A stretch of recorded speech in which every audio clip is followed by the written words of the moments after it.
Hello बच्चों this is Surjit Thakur, your lecturer in physics. बच्चों, last video में हमने किया था कि motion of the charge particle when that particle is placed in the magnetic field, uniform magnetic field, तो क्या होता है। वहाँ पर तो हमने ये कंक्लूड किया था कि जब भी कोई चार्ज पार्टिकल किसी मैग्नेटिक फील्ड में मूव करता है तो वो लगभग सर्कुलर या राउंड लाइक पाथ जो है वो उसको गेन कर लेता है। अब साइक्लोट्रॉन जो है वो भी उसी नियम को फॉलो करता है। और आपको ये पता है कि जब भी कोई चार्ज पार्टिकल किसी मैग्नेटिक फील्ड में मूव करेगा किसी एंगल के ऊपर, तो उसके ऊपर फोर्स जो लगती है that F is equal to, आपको याद होगा, B Q V sine theta के बराबर लगती है। ठीक है, आज हम करने जा रहे हैं साइक्लोट्रॉन। बच्चों, साइक्लोट्रॉन एक ऐसा डिवाइस होता है which is use to accelerate positively charged particles. Positively charge particle, इसमें आ जाएंगे आपके अल्फा पार्टिकल हो गए, ठीक है, न्यूट्रॉन हो गए, न्यूट्रॉन भी आप लिख सकते हैं DUOTRONS, न्यूट्रॉन्स हो गए या पॉजिटिव आयंस हो गए। ठीक है, मतलब जितने भी पॉजिटिवली चार्ज पार्टिकल होते हैं उनको ये एक्सलेट करने के काम आता है, राइट। ठीक है, so cyclotron is the device which is used to accelerate positively charged particle to acquire enough energy to carry out nuclear disintegration। इनको बहुत ज़्यादा एक्साइट किया जाता है साइक्लोट्रॉन में, और बड़े बड़े जो न्यूक्लियस होते हैं उनको तोड़ने के लिए जब उनके ऊपर ये very highly energetic positively charge particle strike करते हैं उनको तोड़ देते हैं, न्यूक्लियर डिसइंटीग्रेशन हो जाता है। तो बच्चों, ये साइक्लोट्रॉन जो है वो इन्वेंट किया था E.O. लॉरेंस ने एंड MS लिविंगस्टोन। ये दो साइंटिस्ट हैं जिन्होंने इसको इन्वेंट किया था। तो बच्चों, इसका प्रिंसिपल जो होता है, तो जब कोई positively charge particle is made to move time and again in the high frequency electric field by using strong magnetic field, it gets accelerated and acquired sufficiently large amount of energy. तो इसको सुन लो, ध्यान से सुनिए।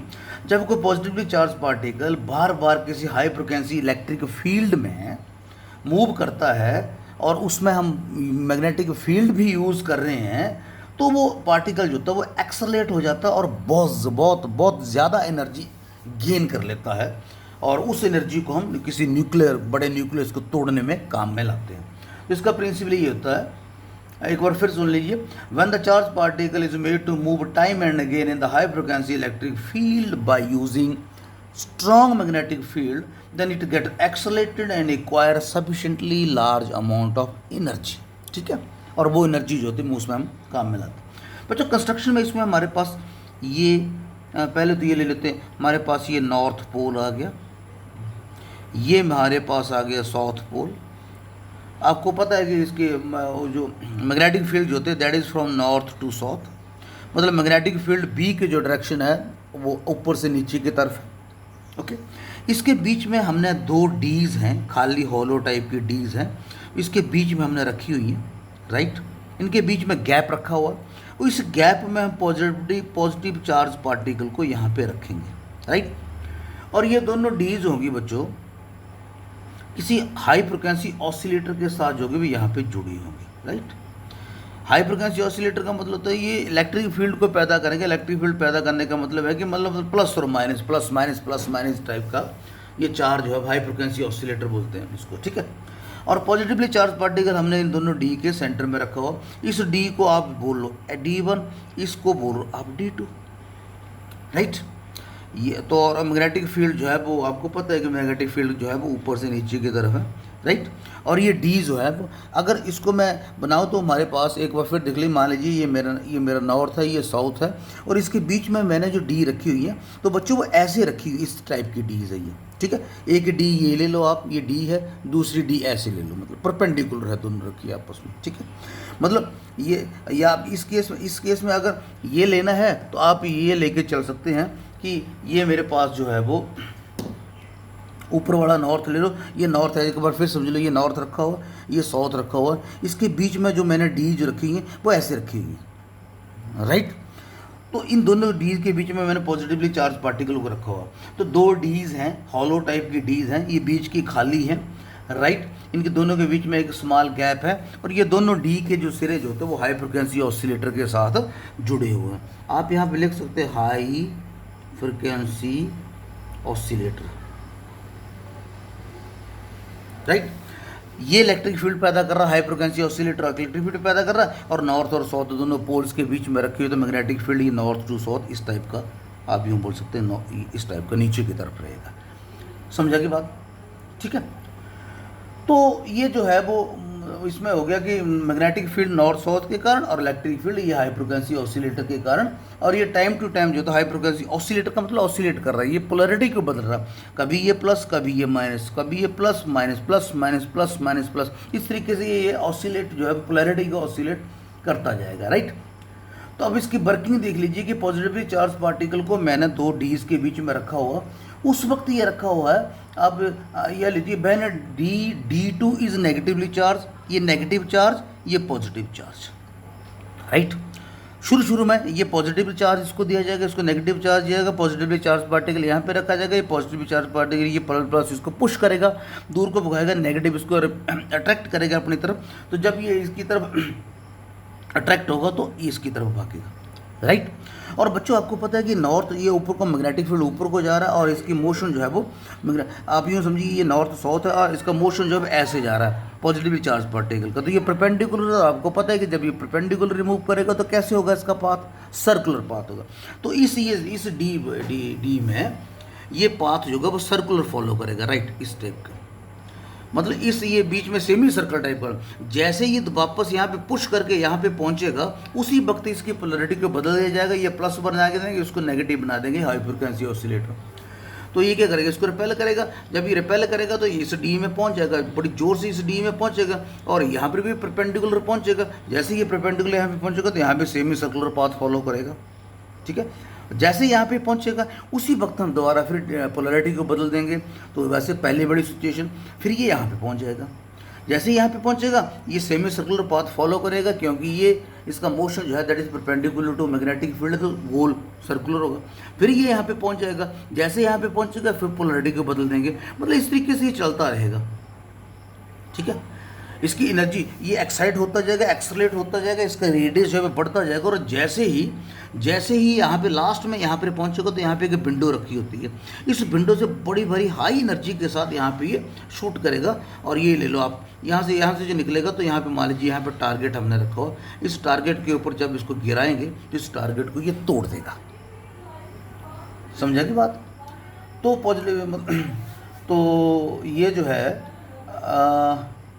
ये process continue रहेगा, कब तक रहेगा, till the proton reaches the periphery. ये प्रोसेस कंटिन्यू रहेगा जब तक प्रोटॉन जब इसके पेरिफेरी, इसके टॉप लास्ट में इसके सर्कमफ्रेंस के ऊपर जब तक नहीं पहुंच जाएगा, उस स्टेज के ऊपर प्रोटॉन जो है वो deflected by the deflecting plate and it comes out from the window, ये डब्ल्यू विंडो ले लो आप, और ये आगे टारगेट के साथ यहाँ पे स्ट्राइक करेगा। बस इतनी सी बात है, ये ऐसे काम करेगा। अब इसकी थोड़ी थ्योरी देख लेते हैं।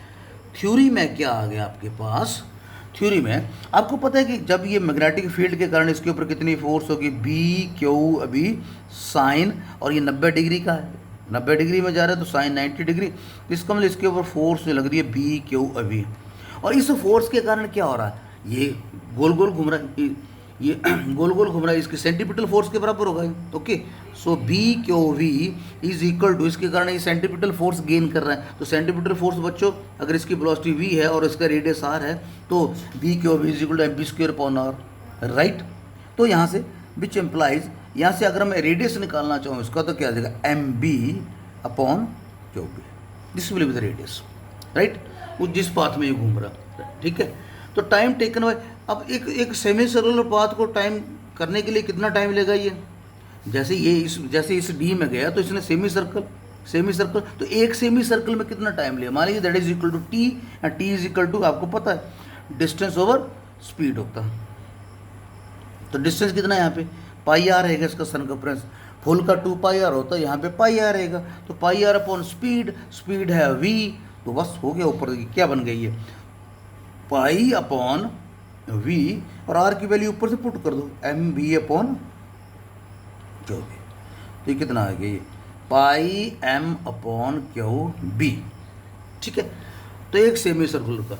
अगर टाइम नंबर 2, ये पहला आ गया, नंबर 2 टाइम पीरियड की बात करें तो टाइम पीरियड तो वो होता है कि फुल एक सर्कल कंप्लीट करने में कितना टाइम लगता है, टी।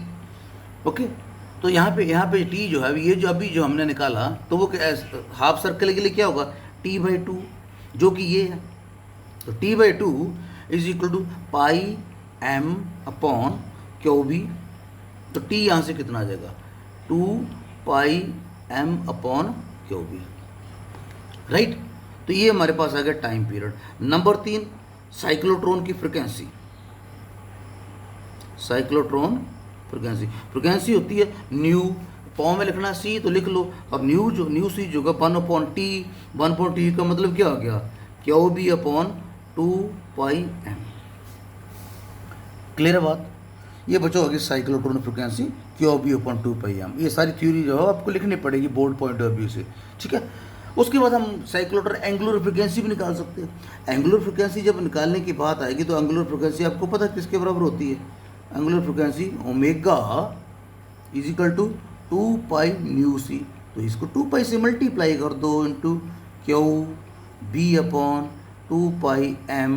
2 पाई से 2 पाई कट गया, क्या आ गया, क्यू बी अपॉन एम। ये क्या आ गया आपके पास, साइक्लोट्रॉन एंगुलर फ्रिक्वेंसी, राइट। समझा की बात। उसके बाद हमारा आता है एनर्जी गेन।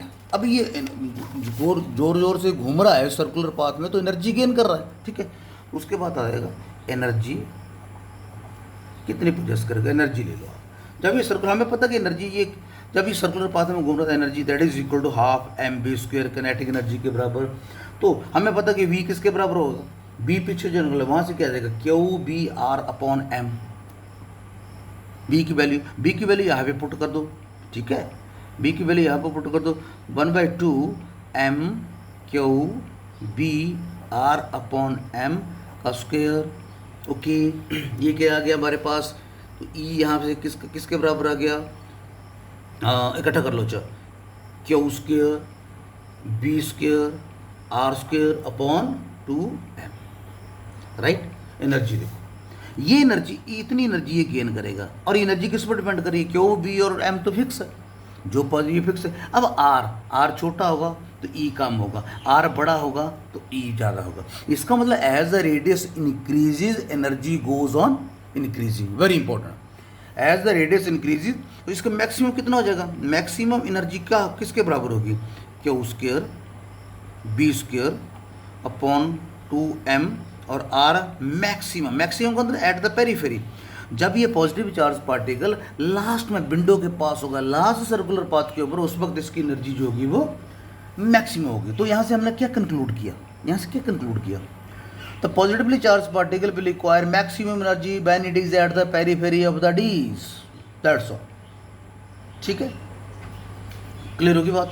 उसके बाद आता है लिमिटेशन, ले लेते हैं इसकी। उसके बाद है लिमिटेशन ऑफ द साइक्लोट्रॉन। इसकी पहली लिमिटेशन ये है, cyclotron can not accelerate अनचार्ज particle, सिर्फ पॉजिटिवली चार्ज पार्टिकल को, तो अनचार्ज पार्टिकल को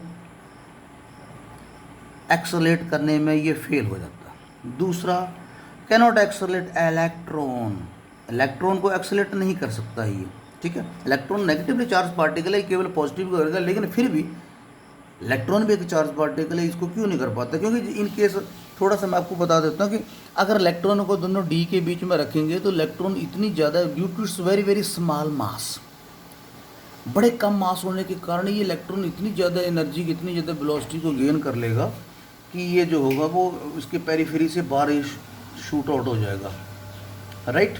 तो electron due to small mass, ये इसको जो है वो एक्सेलरेट जो है वो साइक्लोट्रॉन जो है वो नहीं कर सकता, due to it gain small energy के कारण ही वेरी शॉर्ट टाइम में ये जो है वो अपने पेरीफेरी से, अपने सर्कुलर पाथ से बाहर हो जाएगा, राइट।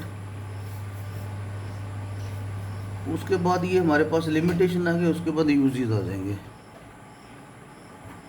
यूजेस क्या क्या है, it is use to produce radioactive material for medical purpose के लिए इसको यूज़ किया जाता है। Number 2, it is use to synthesize fresh substances को सिंथेसाइज करने के लिए यूज़ किया जाता है। सब्सटेंसेस, ये फ्रेश सब्सटेंसेस की बात कर सकते हैं, third point, it is use to improve the quality of solids by adding ions. Ions वगैरह किसी सॉलिड में हमने ऐड वगैरह करने हो तो वहाँ पर भी इसको जो है वो यूज़ किया जाता है। और सबसे बड़ा यूज़ जो होता है ये रेडियो एक्टिव मटीरियल को मेडिकल पर्पज़ के लिए, डायग्नोस्टिक या ट्रीटमेंट ऑफ क्रॉनिक डिजीज़ के लिए, क्योंकि ये बड़ी हाई एनर्जी पार्टिकल पैदा करता है, न्यूक्लियर डिसइंटीग्रेट करता है, रेडियो एक्टिविटी से संबंधित जो होते हैं इसके फ़ायदे होते हैं। तो बच्चों ये था सारा साइक्लोट्रॉन का फंडा। साइक्लोट्रॉन जो है वो एक जो बड़ा एक ज़रूरी हमारे पास एक बहुत बड़ी इन्वेंशन थी, जिस इन्वेंशन की वजह से हम लोग जो है वो आज जो है वो अपनी सुविधाएं जो है वो गेन कर रहे हैं। Okay bye, thank you.